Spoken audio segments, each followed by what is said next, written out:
So I'm sitting here in the car trying to let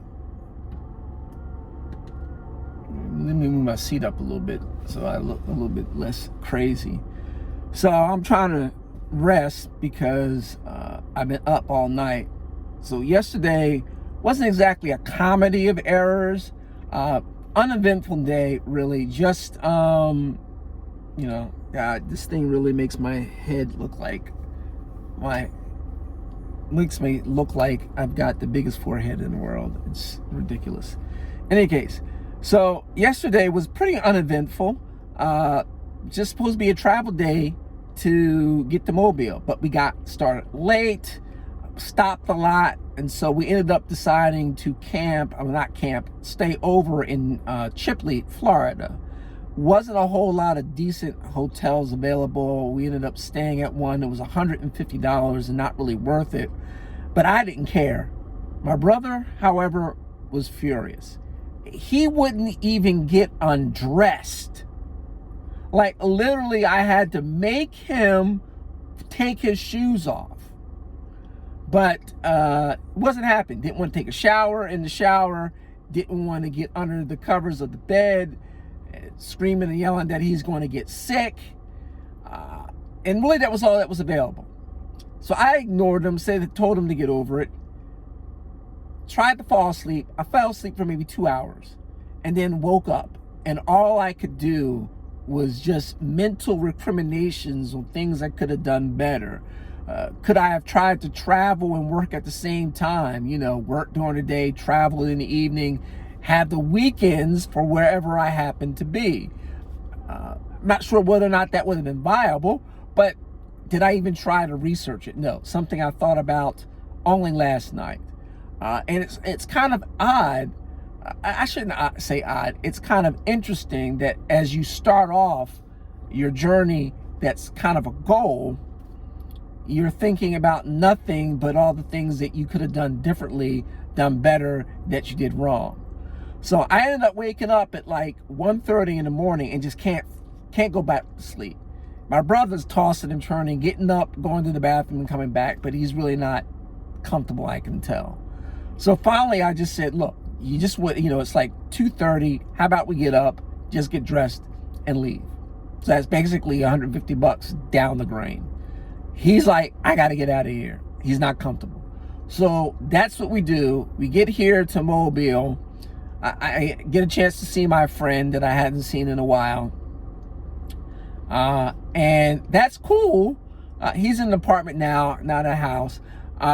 So it's him, his wife, his daughter, which is technically my niece, but I haven't seen him since I was like 28, 29. It's ridiculous. And now I'm just dirt ass tired. Like, it's 30 minutes to drive to the possible campground, which is only $40, but I'm not sure if I can make it there. And if you fall asleep and crash, then extra money for a hotel doesn't seem nearly as much. So that's what we're going to do right now, staying in Mobile. So that's money down the drain. It hurts my heart. It pisses me off because I need this to last as much as possible. So what we're going to have to try and do is make up for it. And the only way to make up for it is to be extremely cheap, or since there doesn't seem to be a lot or as nearly as many trails in this first part of the Underground Railroad that I can, see on the map, we're just going to drive the first full length of it the fastest way possible, which is like 400 miles, I guess. According to the GPS, that's like, I don't know, 4 hours, maybe. I say maybe because it doesn't look like it's on a regular highway. If there's traffic and lights, it could be longer, so we'll have to see about that. But if we, get up early again, but not as early as 2:30, thank God, but, maybe get on the road 7, 8 in the morning, first light, and just drive all the way there, then what we've done is essentially reduce the amount of days that I have to pay this to stay at a campground, so to speak. So maybe I can make up for it. And if it only takes 4 hours to get to that area we need to be, and we leave directly at 8 or, like I said, 7, that's 12 o'clock.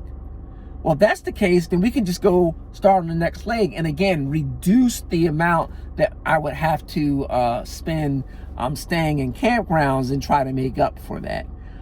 So we'll see what happens. It was good to see my friend, but now I really need to crash, and the place doesn't open up until 3 o'clock, so there's really nothing for me to do until then. I'm at a mall letting my brother walk around, and I'm in the car, and I guess I'll try to take a nap or something. I don't know if that's even viable. It would be funny and effed up for me to fall asleep in the car and wake up and, you know, the bikes are going and whatnot. So, I mean, I could lock them, and probably should, but the locks were at the beginning, at the bottom of the storage and back. I just don't feel like digging it out. So that's kind of where we're at right now.